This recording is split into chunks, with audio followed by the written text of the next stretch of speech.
या ठिकाणी झालेली आहे. तर आपण संपूर्ण मुंबई शहरात पाहाल तर मुंबई शहरातील इतर राजकीय पक्षांच्या ज्या इच्छुकांच्या मुलाखती झाले त्या इच्छुकांच्या मुलाखतींपेक्षाही जास्त इच्छुकांची गर्दी या ठिकाणी उपस्थित आहे. त्याचं महत्वाचं कारण माननीय मुख्य नेते आदरणीय एकनाथ शिंदे साहेबांच्या नेतृत्वाखाली मुंबई शहराचा जो विकास झालेला आहे आणि जी विकासाची कामं झालेली आहे त्यामुळे या सर्व इच्छुक उमेदवारांना एक विश्वास आहे की महायुतीच्या माध्यमातूनच मुंबई महानगरपालिकेवर भगवा फडकेल आणि महायुतीचाच विजय होईल.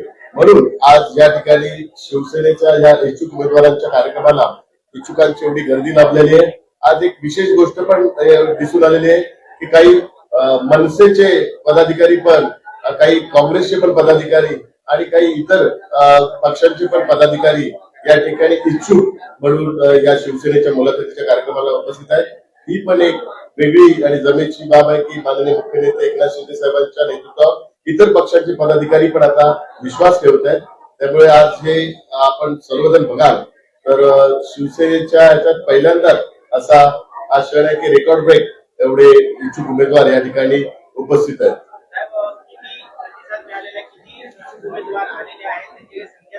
आज या ठिकाणी सर्व 227 वॉर्ड करता इच्छुक उमेदवारांना आम्ही आमंत्रित केलं होतं. साधारण 2400 पेक्षा जास्त इच्छुक उमेदवार या ठिकाणी उपस्थित आहेत. सकाळी 10 वाजल्यापासून प्रत्येक विधानसभेला दीड 2 तासाचा आम्ही वेळ दिला होता आणि त्या स्लॉटनुसार सकाळी 10 वाजल्यापासून प्रत्येक विधानसभा निहाय या ठिकाणी इच्छुकांची मुलाखत चालू आहे. आज अजूनपर्यंत 3-4 विधानसभा या प्रत्येक लोकसभेच्या 3-4 विधानसभा झालेल्या आहेत. काही ठिकाणी एक विधानसभेची इच्छुकांची मुलाखत बाकी आहे, काही ठिकाणी 2 विधानसभेची मुलाखत बाकी आहे आणि अजूनही गर्दी वाढत आहेत. आणि या ठिकाणी इच्छुकांची ज्यांनी यापूर्वी अर्ज दिले होते ते पण आलेत आणि काही आता ही गर्दी पाहून अजून इच्छुक अर्ज घेऊन या ठिकाणी येत आहे. तर यामुळे आपल्याला दिसून येत आहे की इच्छुकांच्या गर्दीवरच शिवसेनेचा विजय आपल्या सर्वांना दिसून आहे, महायुतीचा विजय दिसून येत आहे आणि मुंबई महानगरपालिकेवर कुठल्याही परिस्थितीत महायुतीचा भगवा फडकेल हे या आजच्या गर्दीच्या माध्यमातून चित्र स्पष्ट होत आहे.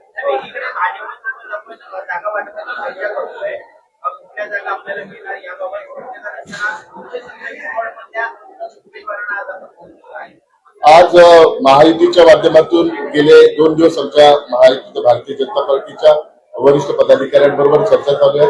पहिल्या बैठकीमध्ये महायुतीच्या माध्यमातून निवडणुकीच्या संदर्भातली चर्चा झाली. दुसऱ्या टप्प्यामध्ये जी दुसरी बैठक झाली त्यामध्ये साधारण 150 जागा या महायुतीच्या माध्यमातून लढवण्याच्या सहमती झालेली आहे. आम्ही भारतीय जनता पार्टी आणि शिवसेनेमध्ये उर्वरित 77 जागा आहेत त्या 77 जागांवर प्रत्येक वॉर्डनी चर्चा करून महायुतीचा उमेदवार कसा जिंकेल ही सहमती दर्शवून त्याही बाबतीत निर्णय आज आणि उद्या घेण्यात येईल. आणि मला संपूर्ण विश्वास आहे येत्या 2-3 दिवसात ही चर्चा संपुष्टात येऊन लवकरच माननीय मुख्य नेते आदरणीय एकनाथ शिंदे साहेब आणि माननीय मुख्यमंत्री आदरणीय देवेंद्र फडणवीस साहेब ही महायुतीच्या जो संघाचा जो क्रायटेरिया आहे त्या संदर्भातली घोषणा लवकरच करतील. भाजपा सोबतच्या ज्या बैठका आहेत त्या काही फारशा चांगल्या होताना दिसत नाहीये. 52 जागांचा प्रस्ताव आहे त्यामुळे कुठेतरी शिवसेना नाराज दिसते. हा कुठेतरी एक इशारा द्यायचा असं एक होऊ शकतं नाही. यामध्ये कुठेही स्वबळाची चाचपणी नाहीये.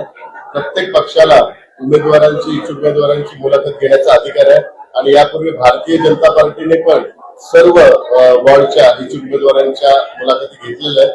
त्यामुळे प्रत्येक राजकीय पक्ष हा प्रत्येक वॉर्डमध्ये इच्छुक उमेदवारांची मुलाखत घेतो आणि महायुतीमध्ये पण आमच्या जी चर्चा चालू आहे त्या चर्चेमध्ये कदाचित 1-2 वॉर्ड आम्ही एक्सचेंज करण्याचा पण त्या ठिकाणी प्रस्ताव होऊ शकतो. तर अशा वेळी 1-2 जे वॉर्ड आपण एक्सचेंज करू त्यावेळी त्या ठिकाणी उमेदवार असावा त्याची पण चाचपणी करण्याकरता आजची ही मुलाखतीचा कार्यक्रम या ठिकाणी आयोजित करण्यात आलेला आहे. यामध्ये कुठेही महायुतीच्या बाबतीत स्वबळावर निवडणूक लढवण्याच्या संदर्भात करता हा कार्यक्रम या ठिकाणी आयोजित केलेला नाहीये.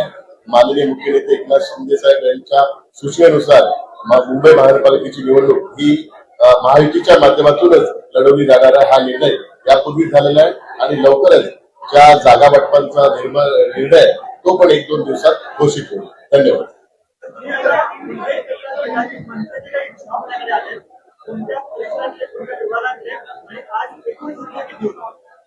त्याची माहिती आपल्याला, कारण अजून मुलाखती चालू आहे आणि अजूनही त्यांचे पदाधिकारी काही येत आहेत. ही संपूर्ण हा कार्यक्रम संपल्यानंतर एक प्रेस नोट जाहीर करण्यात येईल आणि त्या प्रेस नोटच्या माध्यमातून इतर पक्षातील जे कोणी उमेदवार इच्छुक म्हणून या ठिकाणी मुलाखतीला उपस्थित होते त्या सर्वांची माहिती आपल्या सर्वांना देण्यात येईल.